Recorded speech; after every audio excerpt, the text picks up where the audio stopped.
칼빈이 어떻게 이해하고 있는지 좀 살펴보셨으면 좋겠습니다. 15번 내용으로 들어가서 보시면 우리가 크리스찬이라면, 즉 우리가 그리스도인이라면 그가 우리 자신에게 이 같은 아버지이심을 우리로 하여금 보다 더 확실하게 믿게 하기 위해 우리 보고 그를 아버지라고만 부르지 말고 우리 아버지라고 부르도록 하셨다. 우리라고 하는 개념은 이제 단순히 친근한 개념보다도 정말 말 그대로 어떤 그 친족의 개념, 이런 개념이 있잖아요. 그러니까 실질적으로 모든 인간이 하나님으로부터 창조되었지만 특히나 우리 택자들, 하나님의 백성들은 어떻게 표현을 합니까? 하나님으로부터 나온 자들, 하나님이 낳으신 자들이다라고 하는 그런 차원에서 우리의 진정한 아버지는 누구다라고 표현할 수 있냐면 하나님, 삼위일체 하나님이다라고 표현할 수 있고, 오늘 주기도문을 기준으로 보더라도 하나님이시다라고 표현할 수 있는 거예요. 남의 하나님이 아니라, 남의 아버지가 아니라 나의 하나님, 나의 아버지, 우리 아버지시다라고 부를 수 있다라고 하는 거예요. 그렇게 부를 수 있는 게 특권이잖아요. 그러니까 저도 아버지라고 부를 수 있는 분들은 솔직히 어르신들한테 이렇게 보면 아버지, 어머니 막 그런 거 그렇게 막 부르잖아. 그 예를 들어서 친구 부모님한테 가서도 뭐 아버지, 어머니 뭐 이렇게 부르는데 내 아버지는 아니잖아요. 그러니까 내가 내 아버지라고 부를 수 있는 분은 한 분밖에 없는 거예요. 그러니까 이런 어떤 차원에서 볼 때 하나님을 아버지, 우리 아버지라고 부를 수 있는 것은 엄청난 은혜이고 특권이다라고 하는 거예요. 그러니까 그리스도인들이 이걸 특권으로 생각하지 못하는 게, 은혜라고 생각하지 못하는 게 좀 아쉽다라고 하는 거죠. 그러니까 더 당당하게 부르지 못하는 거예요. 자, 이것은 마치 우리 보고 그와 이렇게 하라는 뜻처럼 보여집니다. 아버지여, 당신은 자녀들에게 이처럼 엄청난 사랑을 품고 계시오며 이처럼 관대하게 용서해 줄 마음을 지니고 계시오니 우리 자녀들이 당신을 부르오며 당신께 간구하나이다. 우리는 당신을 아버지로 모실 자격이 전혀 없사오나 당신은 우리를 향해 오직 아버지의 사랑만 품고 계심을 진정 확신하고 안심하나이다. 그렇죠? 우리는 감히 하나님을 아버지라고 부를 수 없는 존재임에도 불구하고 하나님은 우리를 이토록 사랑하시기 때문에 감히 우리가 하나님을 아버지다라고 부를 수 있는 상태가 됐다라고 하는 거예요. 감사한 거죠. 그런데 우리 각자가 개별적으로 그를 자기 아버지라고 부르라는 가르침을 받지 않고 오히려 우리 모두가 그를 함께 우리 아버지라고 부르라는 가르침을 받지만 이로부터 우리는 형제라는 엄청난 동정이 이 같은 아버지의 공통된 자녀인 우리들 가운데 있어야 한다는 권면을 받고 있다. 이거는 내 아버지 이렇게 부르는 게 잘못됐다 이런 것보다도 여기서는 어떻게 보면 공교의 개념을 더 포함하고 있는 거야. 내가 내 아버지라고만 부르는 것이 아니라 우리 아버지라고 했을 때에는 그 우리는 누구를 포함할 거야? 물론 교회를 포함하고 있고 더 궁극적인 대상으로서는 하나님이 택하신 자들을 표현하는 차원이에요. 그래서 우리가 교회에서 실질적으로 진짜 뭐 피를 나눈 형제가 아닌데도 형제, 자매 이렇게 부르는 이유는 뭐겠어요? 다 하나님의 백성이다라고 여기기 때문이잖아요.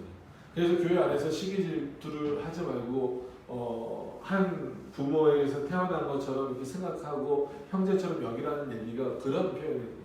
그러니까 그런 차원에서 이 성도가 잘 되는 것이 결국은 내가 잘 되는 것처럼 받아주고 여겨주고 그를 더 사랑해주고 때로는 그 어떤 성도가 나에게 가시처럼 다가온다 할지라도 여전히 사랑으로 대해줄 수 있는 것은 그리스도 안에서 하나 되었고 하나님을 아버지, 우리 아버지라고 부를 수 있는 그런 공통점이 있기 때문에 서로 우리 다 부족하다라는 거예요.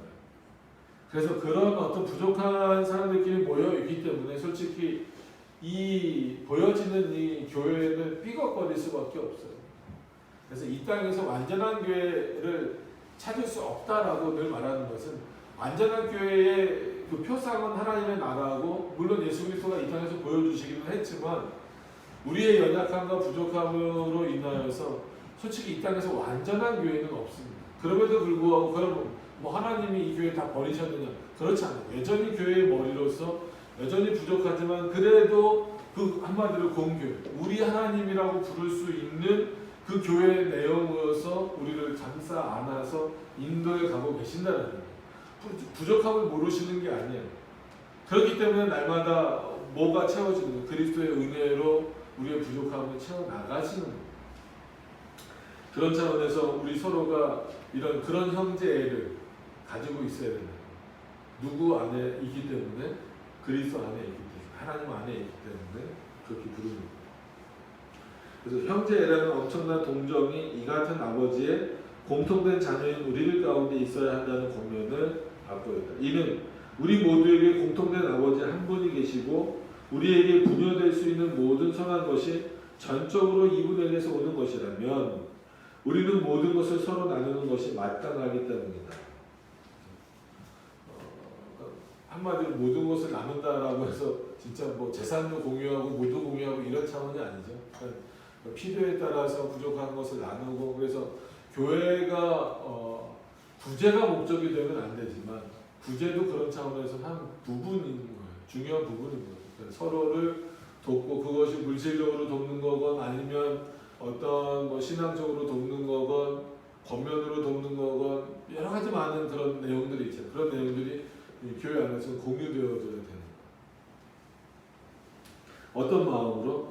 그리스도 안에서 하나 되고 하나님 안에서 한 자녀, 그로부터 모든 것을 받았다라는 거예요.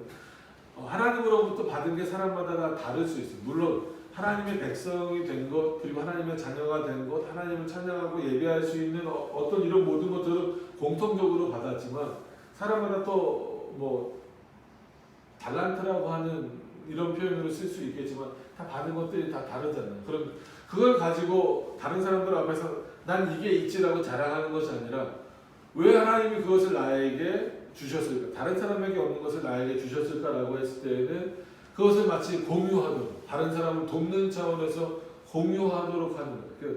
오늘 우리가 이제 시편 찬송을 뭐 MR이지만 반주에 맞춰서 부를 수 있는 것도 어쨌거나 그분이 자기가 갖고 있는 재능이잖아요. 그것을 가지고 공유하는 거잖아요. 그런 어떤 내용들이 우리 안에 있어야 된다는 그런 부분들입니다. 그래서 하나님이 우리에게 나에게 뭔가를 더해 주셨다라고 했을 때에는 내 자랑거리가 되는 것이 아니라 이것을 가지고 서로 나누도록 하셨구나. 하나님의 교회에서 나누도록 하셨구나라고 하는 것을 생각하시면서, 물론 그것을 아무 재능이나 막 갖다 쓰는 건 아니죠. 막 갖다 쓸 수도 없는 거고, 하나님이 허락하신 이 교회 안에서, 말씀 안에서 합당한 것을 서로 나누어서 유익을 줄 수 있는 그런 모습들이 우리 안에 있어야 될 것입니다. 즉 우리는 아주 즐거운 마음으로 우리의 필요가 요구하는 만큼 모든 것을 서로 나눌 수 있는 그런 태세, 그런 마음이 있어야 된다라고 하는 겁니다. 자, 이제 우리는 서로 손을 내밀어 도움을 베풀고자 하는 소원을 가지는 것이 옳다. 그렇다면 우리가 형제들을 위하여 도움이 될 수 있는 길로 가장 좋으신 아버지의 돌보심과 섭리에 맡겨드리는 것보다 더 좋은 길은 없다. 그러니까 칼빈이 말하는 이 내용이 마치 오늘 우리가 오전에 에스겔을 본 것처럼 똑같잖아요. 외인을 내쫓지 말고 우리 민족과 똑같이, 즉 이스라엘 민족과 똑같이 여기라는 것은, 그럼 그들에게 뭘 줘야 될까? 단순히 마치 주민등록 주듯이, 그러니까 외국 사람들 우리나라에서 오래 산다고 주는 거 아니잖아요. 뭐 여러 가지 시험이나 이런 거 통과하면 이제 아무리 외국 사람이어도 대한민국 국민이다라고 국적을 주고 그 증표를 주잖아요. 그런 거 주면 끝나는 거예요. 아니라는 거죠. 오늘 여기 있는 것처럼 그럼 뭐냐라고 했을 때 형제에게 가장 도움이 될 수 있는 것은 뭐냐면, 형제를 위하여 도움이 될 수 있는 가장 좋은 것은 아버지의 돌보심과 섭리에 맡겨드리는 것보다 더 좋은 것이 없다라는 거예요. 그럼 그로하여금 하나님은 이런 분이에요. 하나님이 우리를 섭리하고 계셔라는 믿음을 갖게 하는 거예요. 물론 우리가 갖게 하는 건 아니지만 끊임없이 그에게 하나님의 말씀을 가르치고 교육하는 게 가장 좋은 것을 주는 거예요. 그러면 이거는 실제 성도와 성도 사이에서도 있어야 되는 일입니다. 그럼 뭐 전도의 개념으로 볼 때 내가 이 성도를 전도했어요. 그럼 이 성도에게 가장 좋은 것을 주고자 하는 그 핵심적인 내용은 뭐냐면 그에게 하나님의 말씀을 가르쳐 주는 거예요. 그래서 그가 하나님이 나의 하나님이시구나. 당신이 부르는 하나님이 바로 우리 하나님이시구나. 내가 그 하나님께 모든 것을 맡겨드려야 되겠구나.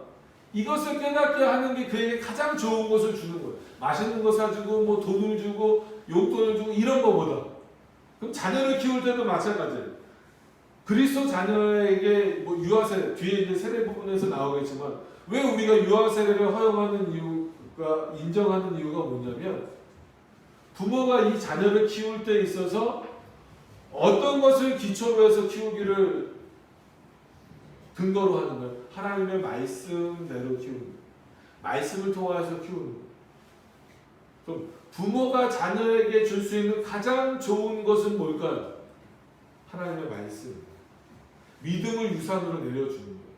그래서 우리가 뭐 명문가정, 뭐 복된 가정 하잖아요. 뭐가 복된 가정이고 뭐가 명문가정이고. 사람들은 세상적으로 좋은 대학 나왔으니까 좋은 대학 나온 게 명문가정. 그래서 뭐 얼마 전에 기사 보니까 우리나라도 이제 서울대 연고대를 이제 스카이라고 부르잖아요. 스카이 대학들이라고 부르잖아요. 그래서 마치 그 혈통을 이어나가기 위해서 최소한 요 세 개 대학 나온 사람들끼리만 결혼한다라는 거예요. 그래야 명문가정이 이루어진다는 거죠. 그러니까 세상 사람들이 그래요. 근데 은근히 교회 안에서 그래요. 은근히. 그게 명문가정이 아니란 말이에요. 예를 들면 장로님 자녀는 장로님 자녀와 결혼해야 되고 최소한 안수집사. 목사님 자녀는 목사님 자녀와만 결혼해. 은근히 교회 안에 이렇게 생각하는 분들이 많아요. 이게 명문가정입니까? 그런다고 명문가정 되는 거예요? 아니에요. 그 자녀가 그 부모를 존경한다라는 것이 참 귀한데 무엇 때문에 내 자녀가 나를 공경하는지를 생각해 보셔야 돼요. 물어보셔야 돼요. 그랬을 때 그리스도인들이냐면 공통적으로 믿음을 나에게 유산으로, 믿음을 나에게 선물로 주셨기 때문에 나는 내 부모님을 존경합니다. 뭐 재산을 얼마큼 물려주셨고 땅을 얼마나 물려주셨고 나를 진짜 좋은 데가 가게 해주셨기 때문에 존경합니다가 아니라 믿음을 유산으로 물려주셨기 때문에. 과연 그게 지금 제대로 이루어지고 있냐는 거예요. 기독교 가정에서. 그럼 교회 안에서 상호 존경하는 관계로 있다면 목사를 왜 존경해야 됩니까? 내가 우리 목사님 존경합니다라고 했을 때 우리 교회가 이렇게 큽니다. 명문교회입니다. 왜 명문교회? 보여지기에 좋아서 화려해서? 아니죠. 그곳에 하나님의 말씀이 있습니다. 늘 말씀드리는 것처럼 목사가 성도에게 줄 수 있는 제일 좋은 것은 뭐예요? 하나님의 말씀 자체예요. 그래서 설교에 중요성을 두는 거고 힘을 쏟는. 그럼 성도가 목사에게 줄 수 있는 표현적으로 최고의 것은 뭐예요? 설교를 하나님의 말씀을 잘 듣는 거예요. 외형적으로 뭐 해주는 그것도 감사하죠. 너무 감사하죠. 이게 믿음 안에서의 신뢰가 이루어져야 되는 거예요. 목사님은 지금 우리에게 가장 좋은 것을 주고 있구나. 그게 뭐예요? 하나님의 말씀. 성도들은 이 하나님의 말씀을 잘 지금 듣고 있구나. 그게 서로가 확인되는 이 상호관계. 그게 서로 가장 좋은 길, 선한 길로. 예수님이 우리에게 목자 되신다라고 말씀하시잖아요. 양떼를 좋은 길로 인도하는 게 선한 목자잖아요. 그게 예수 그리스도잖아요. 예수 그리스도가 우리를 어디로 이끄시나요? 하나님께로 이끄시잖아요. 그의 말씀으로 이끄시잖아요. 교회는 그런 곳이라는 거예요.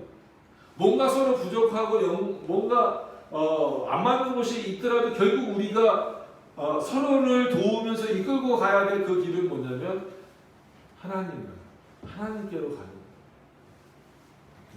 하나님이 우리를 이끄신다라고 하는 곳으로 그를 안내해 주는 것이 가장 좋은 길로 인도해 주는 거예요. 그럼 그게 좋은 교회, 그게 하나님의 말씀이 살아있는 교회.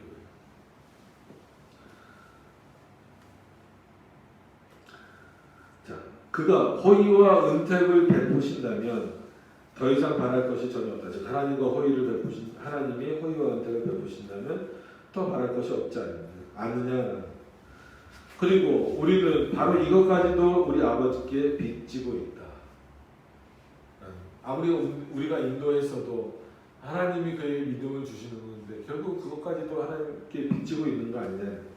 이는 어떤 가장을 참으로 진심으로 사랑하는 사람은 그의 온 가족을 사랑과 선의로 대해주는 것과 꼭 마찬가지로 우리가 하늘에 계신 이 아버지께 대한 열심과 사랑이 있다면 우리는 그의 백성과 그의 가족 및 그의 후사에 대하여서도 같은 열심과 사랑을 보여주는 것이 옳다.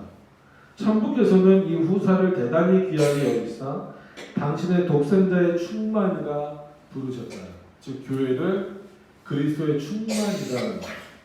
교회는 예수 그리스도가 머리이신 것과 더불어서 그리스도가 충만이다. 그럼 잘 생각을 해보세요. 교회의 충만이 그리스도의 충만이다. 그럼 그리스도가 교회에 어떻게 충만히 임하시지? 당연히 편지하시는 방식으로서 임하시는데 그럼 뭐가 충만일까? 하나님의 말씀, 진리가 충만한 것. 교회는 그거죠. 그래서 예수 그리스도도 뭐라 그래요? 진리가 너희를 자유케 하는. 진정으로 우리를 자유케 하는 것은 하나님의 말씀, 그리스도의 말씀밖에 없어요. 근데 우리가 오히려 조금 진리에 대해서 조금 알았을 때는 그게 마치 나를 구속하는 것 같고 내 삶을 제어하는 것 같잖아요. 그러니까 대표적으로 우리가 십계명 그러면 야 십계명대로 어떻게 살아?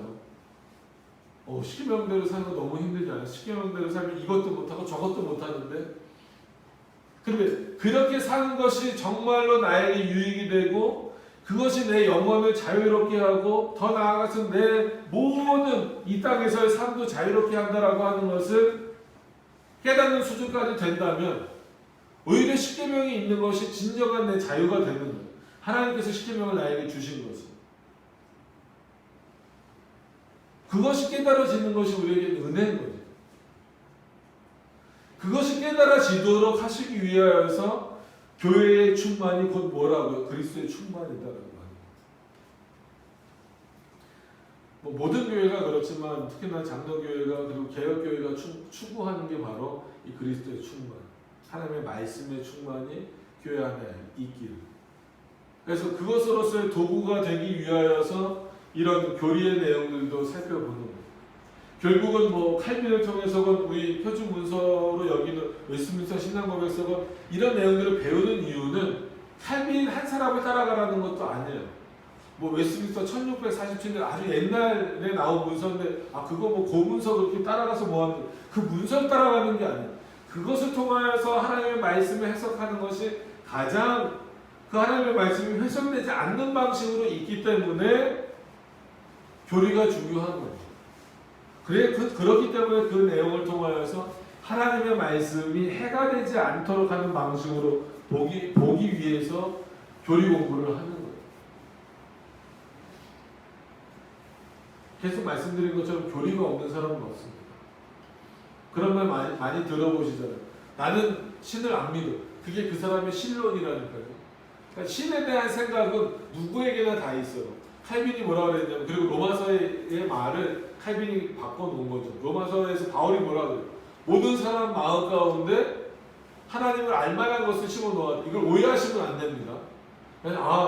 그러면은 모든 사람이 그리스도 없이도 그냥 하나님에 대해서 알 수 있구나. 그런 의미가 아니에요. 종교성을 심어놨다라는 거예요.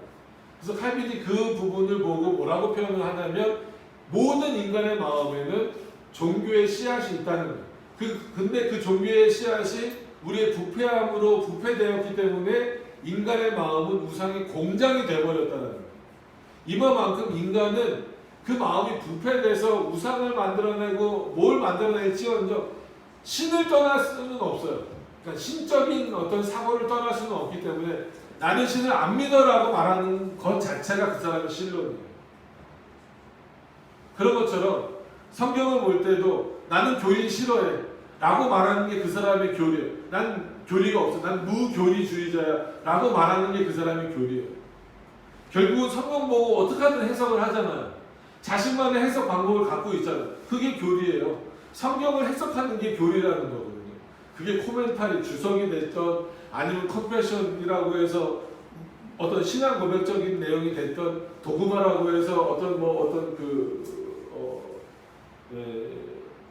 기준이 됐던 이 기독교 강요도 인스티튜티오라고 부르잖아요. 어떤 개요예요, 개관.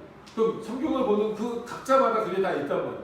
그럼 각자 다 다르게 내버려두지 않고 하나님은 자신의 그 한 뜻을 알게 하시기 위하여서 역사 가운데 이런 어떤 뭐 개인이든 아니면 어떤 회의든 이런 것들을 통하여서 교리를 우리에게 허락하시는 거예요. 그래서 한 가지 내용으로 하나님의 뜻을 찾도록 하시는 거예요. 그런 차원에서 교리의 중요성은 강조하지 않을 수 없어요. 그래서 어떤 교리를 가지고 있는 교리가 없다라고 말하는 분들은 가장 위험해요. 없지 않아요. 자기만의 교리를 가지고. 그래서 개인적으로는 뭐예요? 그 큐티를 하지 말라가 아니라 정말 큐티 그리고 하나님의 말씀을 묵상하기 위해서는 다른 교리를 가지라. 왜냐하면 여기서 어떤 본문을 하나 정해서 자 우리 뭐 한마디로 큐티합시다, 묵상합시다 이렇게 하고 이 내용이 뭡니까 물으면 저희 지금 여기 한 10명 정도 있는데 10명이 다 달라요. 그러면 안 된다는 거예요. 왜냐하면 자기 경험과 자기 환경과 이게 다 다르기 때문에 나이대도 다르고 신앙의 어떤 그 환경도 다르고 신앙의 경력도 다르고 배운 내용도 다르기 때문에 같은 본문인데도 다 자기 기준으로 해석이 되게 돼 있다는 거예요. 그러면 하나님의 뜻이 발견되는 게 아니라 성경을 자기가 이용하는 거예요. 내 자기 편한 대로. 그렇게 돼서는 안 된다는 거예요. 그럴 바에는 큐티하지 말라는 거예요. 그래서 저는 개인적으로 큐티를 별로 좋아하지 않습니다. 이건 하지 말라는 것과는 다른 거예요. 그러면서도 하나님의 말씀의 묵상은 언제든 해야죠. 어떻게 해야 될까요? 바른 교리 위에서. 그래서 좀 회계적인 것처럼 보이지만 최소한 이런 개혁신학의 내용을 배운 사람들은 어느 본문을 보든지 같은 해석이 나와야 돼요. 10명이면 10명이 거의 동일한 해석이 나와야 돼요. 이건 획일하게 만들겠다는 것이 아니라 말씀하신 하나님의 뜻이 중요한 것이다. 그래서 여러 번 반복해서 말씀드린 것처럼 누가 편지를 써서 여러분들에게 줬어요. 요즘에는 읽는 사람 중심이 돼버렸잖아요. 너는 그런 의도로 나에게 썼을지 몰라도 난 이렇게 보여. 이게 요즘 우리의 해석 방식이잖아요. 근데 성경을 우리에게 주신 편지라고 보통 표현하기도 하잖아요. 그럼 누구의 의도가 중요합니까? 쓴 사람의 의도가 중요한 거예요. 특히나 바울을 우리가 서신서라고 보통 많이 부르잖아요. 그러면 바울의 편지라고도 부르는데 그럼 바울의 의도가 중요한 거죠.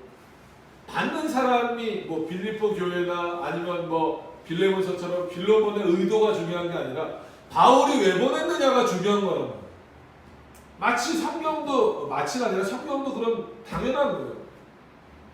쓰신 자의 의도가 중요한 거예요. 내가 어떻게 받아들이냐는 중요하면 안 돼요. 그게 중요해버리면 뭐가 없어져 버려요.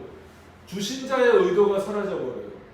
이게 성경을 파괴하는 거예요. 무슨 성경을 갖다 불태우고 버리고 아니면 뭐 그 이단들처럼 성경을 잘못 해석하는 것 이것만 성경을 파괴하는 게 아니라요. 말씀하신 자의 의도가 삭제되게 만드는 것, 내가 내 방식대로 해석하는 것 때문에 말씀하신 자의 의도가 없어지는 것도 성경을 파괴하는 내용 중에 하나예요. 우리는 은연중에 그런 경우가 너무 많기 때문에 저한테 많은 분들이 물어봐요. 설교 준비할 때 뭐 어떻게 준비하십니까? 칼빈 주석 참고합니다. 종교개혁자들이 해석해 놨던 거 참고합니다.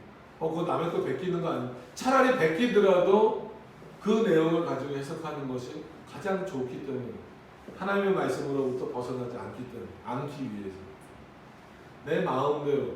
그래서 여러분 사사기 우리가 예전에 봤어요. 사사기 마지막 부분에 그들이 왕이 없으므로 자기 소견에 옳은 대로 해석했다는 이게 얼마나 무서운 결과를 낳습니까? 그런 차원에서 교리의 중요성은 뭐 강조를 안 해도 강조를 뭐 안 할 수가 없을 만큼 중요하다는 그런 차원에서 우리는 그리스도의 충만한 하나님의 말씀과 올바른 교리가 세워져 있는 것으로 하시라는 의미에서 여기서 말씀 좀 드립니다.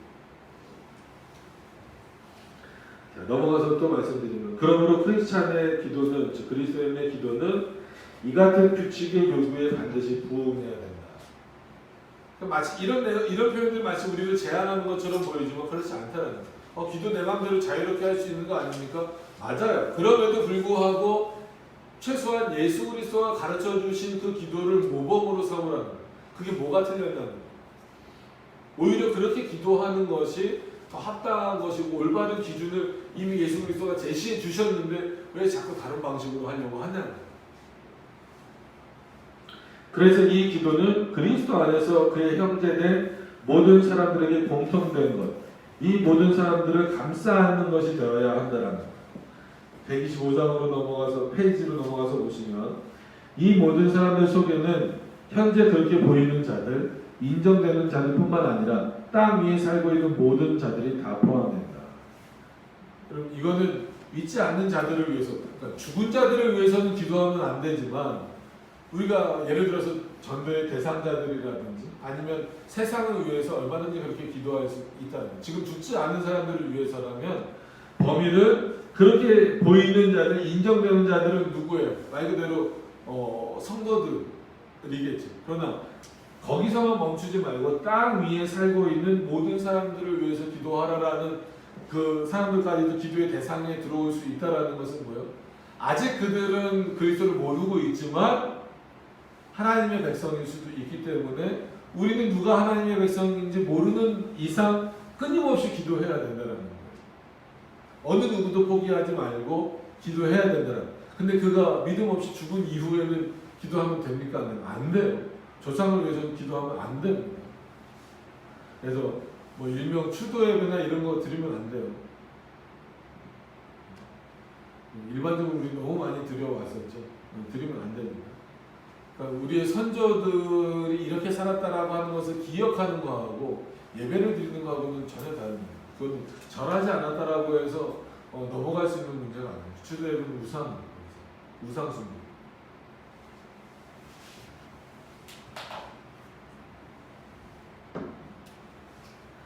주님께서 이들에 관해 무엇을 작정하셨는지 우리가 이들에게 가장 좋은 것을 소원하고 희망해야 한다는 것 말고는 우리의 지식을 넘어서는 안 된다. 이 칼빈이 말하고 있는 적정과 절도라고 하는 이 부분을 넘어서지 말라는. 하나님이 어떻게 작정하셨는지 너 모르지 않느냐. 다른 사람에 대해서는 알도록 하지 않으셨다라는 거예요. 누가 구원받을지 누가 구원받지 못할지 하나님은 알고 계시지만 우리는 모르잖아요. 우리는 모르게 하셨다면 너희는 열심히 기도하는 것, 그게 하나님이 너에게 맡겨주신 일이지, 너희가 판단해서 저 사람은 믿을 것 같아, 저 사람은 믿지 않을 것 같아 라고 말하면 안 된다는 거예요. 우리는 저 사람에게도 하나님의 은혜가 있어서 하나님의 말씀을 깨닫고 돌아가길 원합니다 라고 간구하는 게 우리의 일이지 판단을 하지 말라는 거예요. 오히려 그 사람을 위해서 열심히 기도해 주는 것이 하나님의 일을 감당하는 것이고 기쁘게 하는 것이고 오히려 하나님의 작정을 더 드러내는 일이다라는 거예요. 그리고 그것이 우리에게 진정한 소망이 되는 것이다라는 거예요. 그리고 다른 지식을 가지려고 하지 말라는 거예요. 자, 그렇다고 해도 우리는 다른 사람들보다 먼저 믿음의 식구들에 대해서 무슨 특별한 관심을 기울여야 된다. 그러니까 순서가 먼저 우리 믿는 자들을 위해서 기도하라. 그래서 당연히 가족들을 위해서 기도하고, 여기서 믿음의 가족을 표현하고 가족들을 위해서 기도하고, 우리 공교회로서 성도들을 위해서 기도하고, 그리고 나서 한마디로 믿지 않는 어떤 전도의 대상이라든지 우리가 국가를 위해서 예배 시간에 국가를 위해서도 기도합시다라고 하잖아요. 솔직히 제가 기도한다라고 해서 우리들이 기도한다라고 해서 지금 당장 대통령부터 다 교회 다닐 건 아니란 말이에요. 믿음이 생길 건 아니란 말이에요. 그럼에도 불구하고 국가의 위정자들도 누가 세우신 거예요? 하나님이 세우신 거예요. 그렇기 때문에 그들이 그것을 깨닫든 못 깨닫든지 간에 우리는 기도할 뭐가 있는 거예요? 의무가 있는 거예요.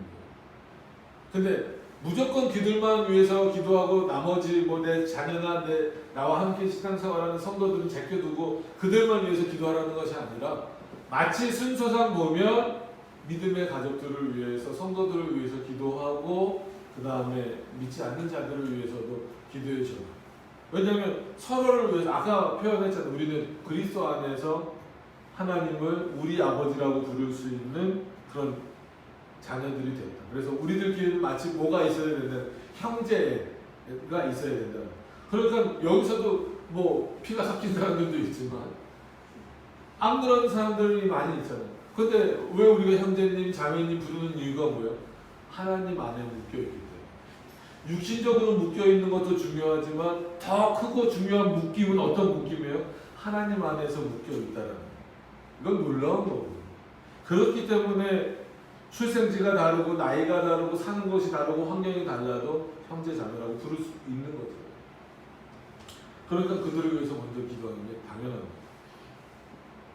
그래서 사도 바울도 우리를 위해서 더 많이 관심을 갖고 기도했다는 거예요. 왜냐하면 사람들이 사도 바울을 오해할 때 특히나 로마서 부분에서 특히 이방인들을 위해서 막 기도하고 이런 분들을 너무 많이 부각시키고 그런데 오히려 바울은 끊임없이 자신의 백성들을 위해서 기도하잖아요. 그래서 조금 오해될 표현으로서 마치 이 민족이 구원받는다면 나는 뭐 생명책에 기록되지 않아도 좋습니다. 이거는 그걸 가지고 구원에서 탈락이라고 표현하시면 안 되고 그 정도로 내가 이 백성을 사랑합니다. 그럼에도 불구하고 이 사랑이 어떤 사랑을 뛰어넘을 수 없다라는 거예요. 그리스도가 우리를 사랑하시는 것, 그 사랑을 뛰어넘을 수는 없다라는 거예요. 하나님이 우리를 사랑하시는 것.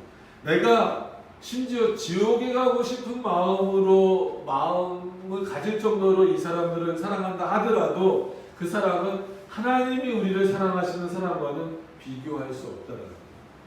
그럼에도 불구하고 형제를 사랑하는 마음은 바울이 그 정도다라는 거예요.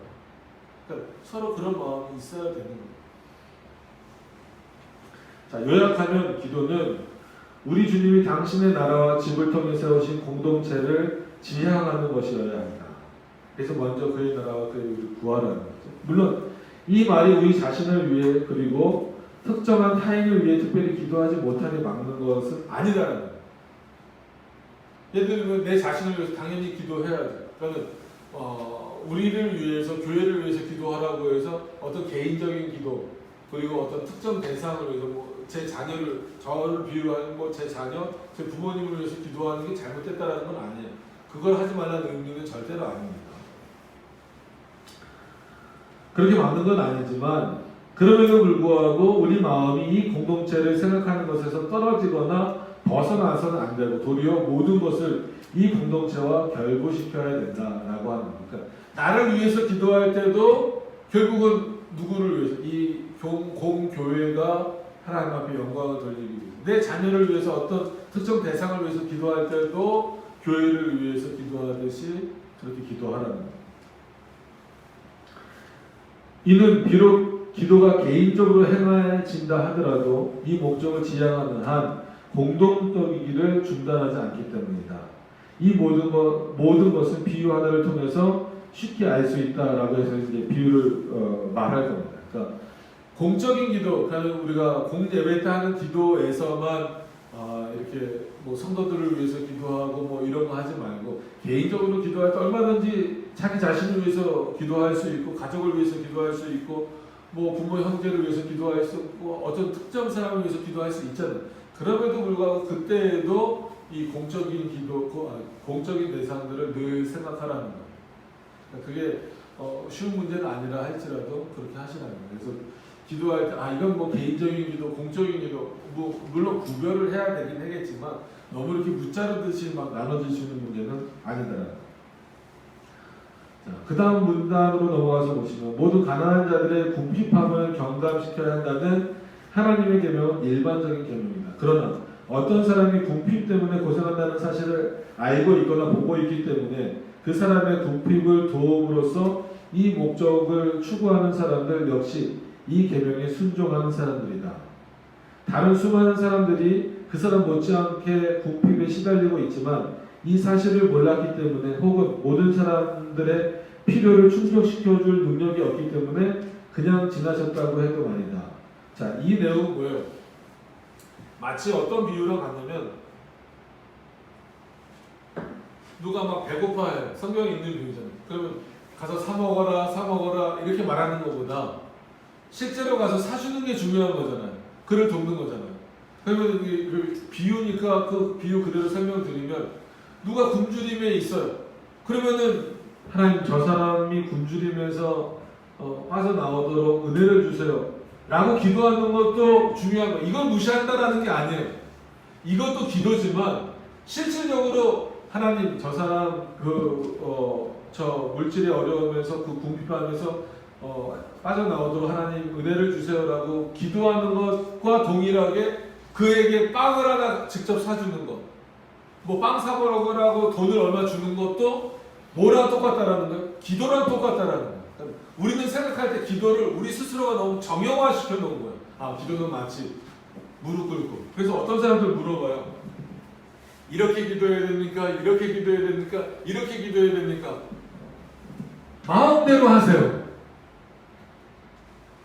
뭐 이게 너무 뭐 불교나 천주교적인 것 같으면 그냥 일반적으로 두 손 모으고 하든지, 아니면 뭐 아무렇게나는 아니지만 자유롭게 하세요. 뭐 무릎을 꿇어야 됩니까? 양반다리를 해야 됩니까? 편한 대로 하세요. 뭐 이러면 하나님이 받으시고 이러면 하나님이 안 받으시고 그럽니까? 아니잖아요. 그런 거에 신경 쓰지 마시라는 거예요. 그래서 기도 어쨌거나 열매라고 하는 것, 그 다음에 신앙이라고 하는 것은 삶의 형태로 나오는 것은 궁핍한 자들을 위해서 기도해 주는 것도 중요해요. 이게 중요하지 않다는 게 아니에요. 실질적으로 기도해 주는 것도 중요하지만 또 한편으로는 실제적으로 그들을 돕는 것도 뭐랑 똑같다는 거예요. 기도와 똑같다는 거예요. 그것이 잘못됐다. 넌 기도도 하지 않고 뭐 그냥 빵이나 하나 갖다 주는 거, 야 그거 뭐 불쌍해서 주는 거야? 그렇게 무시하지 말라는 거예요. 어떤 분에서는 실제적인 도움은 실제로 빵을 주는 거잖아요. 물질을 주는 거잖아요. 그런 차원에서 교회 안에서 이 구제 문제가 중요하게 다뤄지는 거예요. 우선되어지는 게 아니라 중요하게 다뤄지는 거예요. 근데 모르는 사람들, 우리가 다 뭐 살려줄 수는 없잖아요. 그럼 뭐 여러분들이 얼마나 재물을 갖고 있는지 모르지만 배고픈 사람들 다 먹여줄 수는 없잖아요. 그것까지 너무 신경 쓰지 말고 과도하게 나 저 사람들 못 돕는데 어떡하지 이렇게까지 생각할 필요는 없다는 거예요. 자, 기도도 이와 같다라는 거죠. 그 다음 문장으로 넘어가서 보면, 즉 교회라고 하는 이 공동 결사체 번역을 마치 뭐 너무 이렇게 좀 공격적으로 해놓으셨죠. 공동체로 바라보고 생각한다면 이와 같은 특별한 기도를 드리는 사람들 역시 하나님의 뜻을 거역하는 사람들이 아니다. 이들이 공적인 것에 관심을 지니고 있지만 개별적인 성격의 일에 관한 관해 기도함으로써 자기 자신을 하나님께 맡기고 몇몇 다른 사람들, 곧 하나님이 그들의 필요를 자기에게 좀 더 소상히 알 수 있게 해주시기를 기뻐하신 사람들을 하나님께 부탁드린다면 말이다. 그러니까는 공적인 기도라고 해서 누구 특정인을 위해서 함께 기도하는 것이 잘못된 건 아니라는 거예요. 그러니까 뭐 이제 예를 들어서 뭐 누가 아파서 입원했다, 누가 군대 가게 된다. 그럼 그거를 그 사람을 위해서 공적으로 교회가 기도해 주는 건 나쁜 거 아니라는 거예요. 알리는 건 나쁜 거 아니라는 거예요. 그래서 주보나 이런데 뭐 본인이 이제 그런 걸 좀 껄끄러워해서 싫어하면 모르지만, 예를 들어서 주보에 누가 지금 예를 들면 우리처럼 뭐 이렇게 10명 정도밖에 안 되면 굳이 주보에 실을 일이 없죠. 근데 예를 들어서 뭐 몇백 명, 몇천 명이 되면 다 모르잖아요. 그러면 누가 어떤 분이 뭐 지금 아파서 뭐 입원해 있습니다. 아니면 누구 자녀가 뭐 언제 결혼합니다. 언제 하는데, 이거는 뭐 군대 가는, 이거는 뭐 기도해 달라는 거잖아요. 그것이 무조건 잘못된 게, 주보에 왜 이런 거 사적인 건 싫어 이렇게 말하지 말라는 거예요. 그거를 심는 목적이 뭐예요? 그러니까 이 왜곡되는 게 문제겠죠. 뭐 결혼식 하면 와서 이거 뭐 축의금 내라는 거야 이렇게 왜곡되면은 안 되겠지만, 그 목적은 뭐예요? 기도해 달라는 거예요. 누가 아프다면은 단순히 뭐 찾아가는 것도 그렇지만 못 찾아가면 그를 위해서, 그건 특정인이잖아요. 그렇게 특정인을 위해서 기도하는 것, 이건 잘못된 거 아니라는 거예요. 뭐 누가 군대 간다, 누가 뭐 무슨 일이 있다 해서 기도를 요청할 수 있잖아요. 그럼 그 요청하는 거를 모두에게 다 알릴 수 있는 방법이 물론 전체 광고도 있겠지만 뭐 주보나 이런 데 싣는 것도 다 아는 거, 알게 되는 거죠. 그걸 보고 아 이분을 위해서 기도해야 되겠구나. 이것도 공교회가 해야 될 일이라는 거예요. 그게 잘못됐다라고 말하지 말라는 거예요. 그래서 전체를 위해서 기도하면서도 나를 위해서 기도하고 또 특정 대상을 위해서 기도하는 것도 다 하나님이 이 공교회 안에서 하나님 아버지라고 부르는 그 안에 있는 대상들이기 때문에 충분히 가능하다는 거예요. 그러니까 이렇게 기도의 범위나 대상이나 넓어요. 근데 우리는 너무 이렇게 좁게만 기도를 생각하고 해왔던 게 사실이다라고 하는 거예요. 자, 넘어가서 또 보시면 하지만 기도와 구제가 모든 면에서 비슷한 것만은 아닙니다. 이는 자선을 베푸는 일이 그들의 궁핍함이 우리 눈에 들어오는 사람들에게만 가능하지만 기도로 돕는 것은 대단히 생소한 사람들, 완전히 모르는 사람들, 곧 지구상에서 우리와 아무리 멀리 떨어져 있는 사람들에게도 가능하기 때문이다.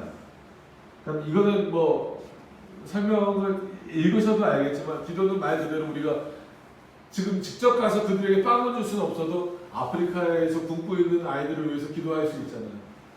그거는 그 기도를 하나님이 들으시고 그들에게 은혜를 주실 수도 있어요. 근데 구제라고 하는 건 뭐예요? 직접 날아가서 아니면 뭐 요즘에는 워낙 시스템이 좋아졌으니까 그 전화 한 통 하면 뭐 2,000원 빠져나가고 뭐 1,000원 빠져나가고 하잖아요. 이것과는 좀 다르다는 거예요. 그러니까 기도와 어떤 구제가 같은 형태일 수도 있고 좀 다른 형태일 수도 있다는 거예요. 범위나 이런 면에서 그런 차이에 대해서 말하는 겁니다. 자, 기도로 그런 차원에서 더 좋은 거는 기도로 돕는 거죠. 눈에 보이는 걸로 그러니까 기도로 돕고 눈에 보이는 걸로 도와줄 수 있으면 뭐 제일 좋은 거고 그것이 안 되면 기도로 돕는 것이 가장 좋은 것이잖아요. 그래서 기도로 돕는 이 일은 사실 기도의 바로 그 일반 공식들을 통해서도 이루어지고 있다. 이 공식 속에서는 하나님의 모든 자녀가 다 망라되어 있는데 이 속에는 그들도 포함되어져 있다.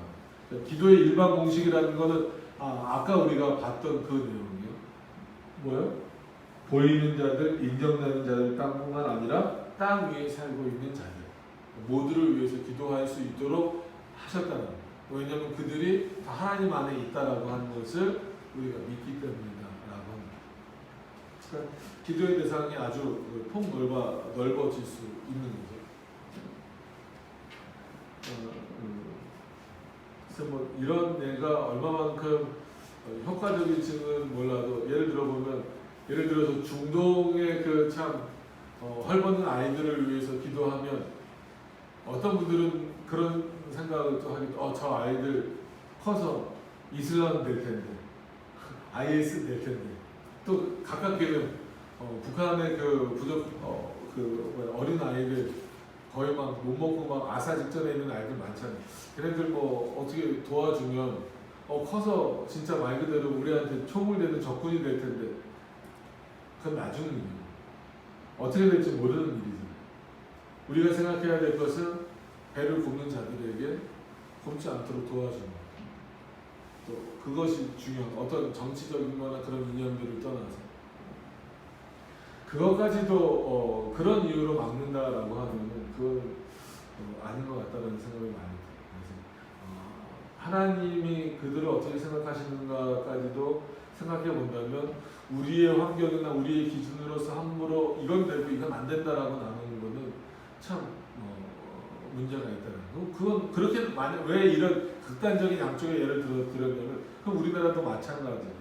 누구를 어떻게 도울 거냐라고 했을 때 그 미래까지 우리가 확인하고 도와줄 수는 없는 상태이기 때문에 그렇습니다. 그런 부분들을 생각하시면서 교회가 얼마나 좀 폭넓게 이런 부분들을 생각해야 되는가를 확인하셨으면 좋겠습니다. 우리 16번으로 넘어가셔서 보시면 자, 천국께서 하늘에 계신다는 말씀도 첨가되고 있다. 이 말씀으로부터 천국께서 하늘의 원주에 마치 무슨 창살 속에 갇혀 있듯이 갇혀 계신다, 묵혀 계신다라는 추론은 무조건에서는 안 된다. 그러니까 어떤 장소에 묶여 계신다라고 말해서는 안 된다는 거예요. 그러니까 천국 그러면 여러분 분명히 천국은 어떤 곳일까요? 장소적이에요. 그러니까 장소가 없다라고 말할 수는 없어요. 장소적이지만 그렇다고 해서 하나님이 그 장소에 묶여 있다라고 생각하시면 안 됩니다. 하나님은 어느 곳에나 계십니다. 사실 솔로몬도 하늘의 하늘이라도 주를 용납하지 못하겠거든. 그러니까 이거는 그 당시의 표현으로서는 하나님의 위대하심을 또 하나님 전능하심을 이렇게 표현한 하늘의 하늘. 그러니까 하늘의 하늘이면 지금 이걸 어떻게 해석해야 될까라고 생각할 수도 있지만 이 당시에는 진짜 그 솔로몬이 이렇게 쳐다봤을 때 하늘의 하늘 그러니까 눈에 보이지도 않는 하늘이에요. 근데 그 하늘도 누구를 감당하지 못한다? 하나님을 감당하지 못한다라는 것은 이 온 솔로몬의 눈으로 보기에 이 온 세상도 감히 하나님을 감당할 수 없다라는 거예요. 왜 이런 표현을 했을까요? 사람들이 내가 성전에 임하겠다, 나는 성전에 있다라고 하니까 사람들이 어떤 생각을 하냐면 하나님은 성전에만 묶여 있는 거예요. 그러니까 성전 밖에서는 마치 하나님이 없는 것처럼 하나님이 역사하시지 않는 것처럼 그러니까 성전 밖에서는 자기 마음대로 막 사는 거예요. 방탕하게도 살고 막 사는 거예요. 성전에 갈 때만 진짜 옷 갇혀있고 마치 거룩한 척하고 가는 하나님 어디만 계신다라고 생각하는 천국에 성전에만 계신다라고 생각하는 거예요. 이건 잘못됐다라는 거예요. 아니야. 하나님 그런 분이 아니야. 하늘의 하늘도 감당할 수 없는 분이 하나님. 그의 영광이나 그의 존재나 그가 우리를 바라보시는 거나 우리에게 하신 모든 역사. 그런 차원에서 볼 때는 하나님은 성전에만 매여 계시는 분도 아니고 물론 성전에서 우리를 통하여 영광을 받기 원하시지만 어느 곳에나 계신다. 하나님은 반대로 말하면 하나님 안 계신 곳이 없다라는 거예요. 하나님 안 계신 곳이 없어요. 그래서 제가 이제 학생부나 청정부 맡았을 때 아이들한테 이제 좀 경고도 할 겸 좀 경고를 또 너무 무겁게만 하면 재미없잖아요. 그래서 썼던 표현들이 그거예요. 예수님이 오실 때 너네가 노래방에 있으면 얼마나 웃길까. 예수님이 오실 때 너네가 만약에 나이트에 있다 그러면 그 나이트 클럽에 있다 그러면 얼마나 웃길까. 그렇다고 너희들이 뭐 지옥 가지는 않겠지만 얼마나 예수님 앞에서 민망하겠냐. 그러니까 하나님이 안 계, 왜냐하면 이 사람들은 이거를 거룩한, 그러니까 인간의 악함은 그런 하나님이 안 계신 곳이 없다라는 표현을 우리는 은혜로 받아야 되잖아요. 감사로 받아야 되고 하나님의 주권이 안 미치는 곳이 없다라고 받아야 되는데 이렇게 표현하면 꼭 그러면 하나님은 뭐 술집에도 계시겠네요? 하나님은 뭐 나이트클럽에도 계시겠네요? 이런 질문 저 실제로도 받았어요. 혼났죠. 그렇게 질문하는 학생들 혼났죠. 이게 얼마나 비꼬는 표현이에요. 그렇잖아요. 그럼 실제적으로 하나님 술집에 계십니까? 안 계십니까? 그분의 역사로서 계시는 거예요. 거긴 마치 불결한 곳이기 때문에 하나님이 거기는 피해서 가 그렇지 않아요. 어떻게 계실까요? 진노로서 계시겠죠. 하나님의 역사가 거기 안 미친다고 생각하면 큰일 납니다. 그렇기 때문에 우리는 하나님 앞에서 올바로 살아야 돼요. 우리 스스로가 하나님이 보시기에 성 속이 어떤 것이 거룩한 것이고 어떤 것이 그 속된 것인가를 이 세상 전체를 놓고 봤을 때에는 창조 개념으로 놓고 봤을 때에는 솔직한 얘기로 그렇게 나누기는 애매하지만 우리가 살아가면서 다 더럽혀 놨잖아요.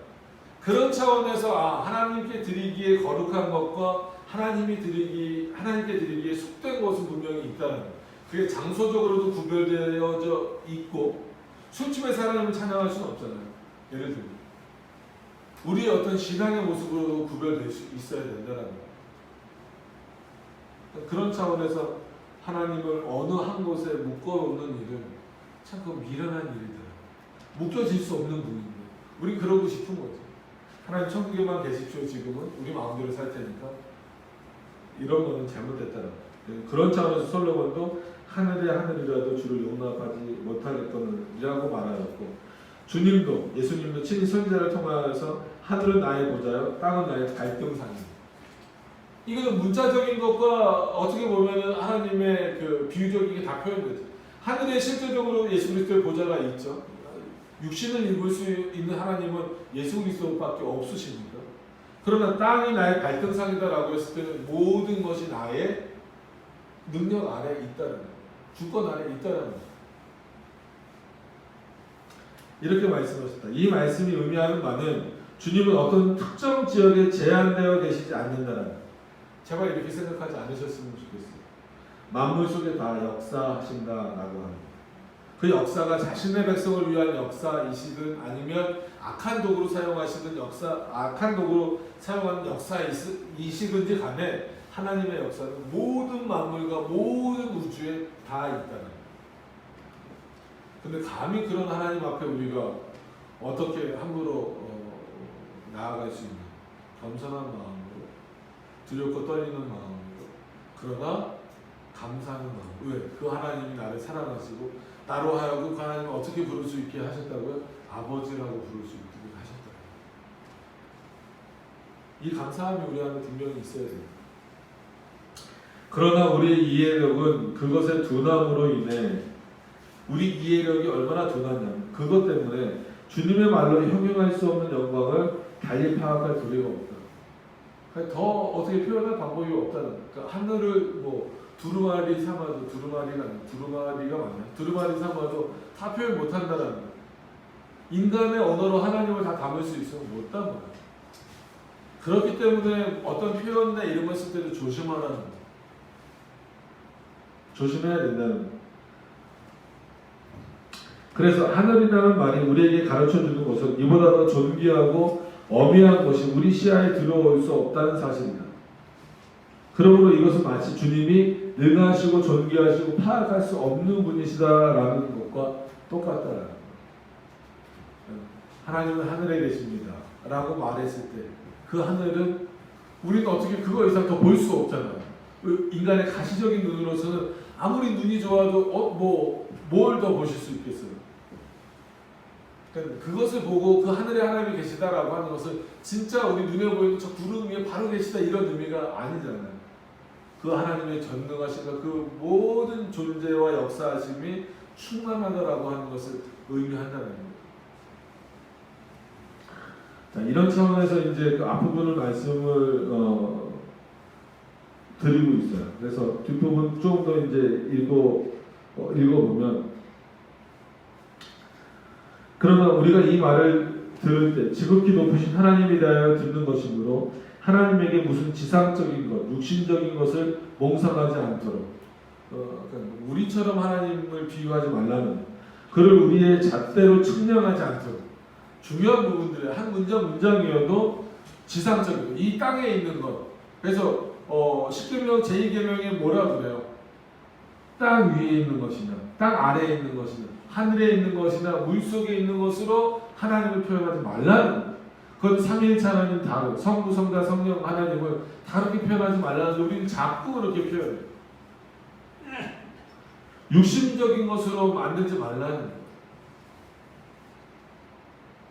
이것도 시대와 따라서 환경에 따라서 예수님만 자꾸 그리는 게 뭐예요? 왜 자꾸 예수님 그립니까? 그리고 잘생기게 그리잖아요. 우리나라에서 예수님 가 쓰고 있고 그 어떤 게 진짜 예수님이에요? 또 우리의 잣대로 자꾸 측량하려고 하지 말라는 거예요. 그래서 여러 번 드린 예지만 아이들이 보는 거하고 어른들이 보는 거랑 달라요. 어린이 주보 이렇게 그 예전에 그 사서 쓰거나 이렇게 만들 때 보면 예수님 그림이에요. 그 예수님도 아니지만 예수님은 그 예수님이라고 그려놓고 그 뒤에 썰매 태워놓고 끌고 가고 있어요. 예수님이 그거 하시려고 이 땅에 오셨어요. 그거 아이들 보기에 예수님과 친근감을 느끼게 해주려고. 말도 안 되는, 오히려 예수 그리스도에 대해서 오해시키게 만드는 거죠. 그게 인간적인 사고와 인간적인 잣대로 만들어내는 거예요. 몽상하지 말라고, 상상도 하지 말라고. 그리고 우린 그래서 보통 천사를 그릴 때도 어떻게 그려요? 제가 사람을 그리지 못하는 대부분 천사 그림 이 뒤에다가 무슨 뭐 불빛 하나 만들어 놓잖아요. 이건 우리 사고예요, 우리 사고. 여러분 성경에서 나오는 천사들 보세요. 다 어떤 모습을 하고 나와요? 그냥 사람 모습을 하고 나와요. 뒤에 등 같은 거 없어요. 근데 우리는 천사 그리면 어때요? 아주 이쁜 뭐 공주들처럼 그리고 머리에 뭐 이렇게 띵 해갖고. 성경에 그런 천사 나와보니까 단 한 번도 안 나와. 근데 천사 그리면 다 그렇게 그래요. 그게 인간의 한계란 말이에요. 이 칼빈이 그 전능하신 하나님을 너희는 지금 아버지라고 부르고 있는데 그 아버지를 왜 함부로 표현하냐 이거예요. 왜 지상적인 걸 여러분 이 땅의 걸로 아버지 어떻게 표현해요? 그래서 성극이나 이런 거 하면 아버지 그러면 하나님이 출연하면 뭐로 출연해요? 막 거룩한 음성, 저음 같은 뭐 아담아 속된 표현으로 미친 거예요, 미친 거. 그게 하나님의 음성입니까? 진짜 음성이에요? 그 사람 음성이지. 사람의 감성이라는 게 그런 성국 보면서 울어요. 그래서 아브라함 칼퍼가 칼빈주의 강연이라는 거 쓰면서 그런 거 다 없애버렸어요. 하지 말라는 거예요. 성경을 보면서는 울지 않으면서 성경에서 하나님이 아담아 부르시잖아요. 그거 보고는 안 울어요, 사람들이. 창세기 그 부분 보면서 울으신 적 있어요? 근데 성경 보면서는 아담아 그러면 그 사람들이 막 울어요. 재질 짜고 울어요. 그게 인간의 감정을 건드리는 거란 말이에요. 예수님이 채찍에 맞으셨다. 아무리 읽어도 안 울어요. 안 울어. 뭐 요즘에 사순절 기간이라면 사순절 우리는 지키면 안 됩니다. 근데 영화 보면 울잖아요. 그게 인간이에요. 그게 인간. 그게 진짜 예수의 배우지? 탤런트지? 진짜 PD니까 우리 애들이 맨날 물어봐요. TV에 뭐 이렇게 막 그 전쟁신 뭐 이런 거 나오고 아빠 저거 케찹이지? 그건 케찹 맞아. 맞잖아. 그거 진짜 피 아니잖아요. 다 분장한 거지. 근데 왜 그거 보고는 우냐는 거예요. 성경 하나님의 말씀을 보고는 울지 않으면서 그게 인간의 감정이 어디로 쏠리느냐를 극명하게 보여주는 건데 오히려 그래서 만들지 말라는 거예요. 그것 없이도 우리는 하나님 앞에 무릎 꿇을 수 있고 눈물을 흘릴 수 있는 자가 되라는 거예요. 예레미야 선지자가 왜 울어요? 그거 보고 웁니까? 그런 거 보고? 아니잖아요. 너의 백성을 위해서 울라는 거예요.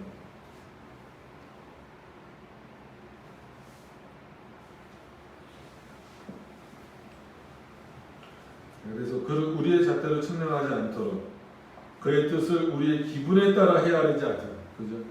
여러분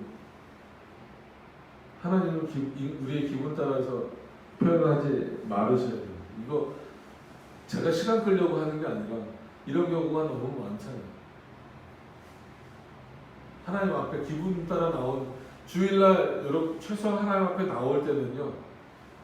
진짜로 오늘 아침에 무슨 일이 있었든 어저께 무슨 일이 있었든 티가 나면 안 돼요. 만약에 제가 저희 집사람하고 부부싸움을 오늘 아침에 했다고 해보세요. 목사가 아침에 서하고 아이씨 이런다라고 해보세요. 제 감정을 그냥 다 드러낸다고 해보세요. 그럼 여러분들 분명히 그럴 거예요. 아니 목사가 그거 하나 컨트롤 못해서 목사만 해야 되는 건 아니죠. 하나님 앞에 나올 때 그렇게 하는 건 안 된다는 거예요. 기분 따라 하나님을 함부로 표현해서는 안 된다는 거예요.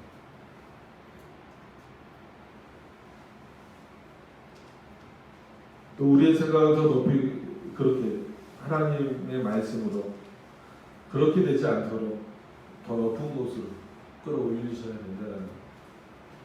이런 어떤 내용들을 잘 또 기억하셨으면 좋겠어요.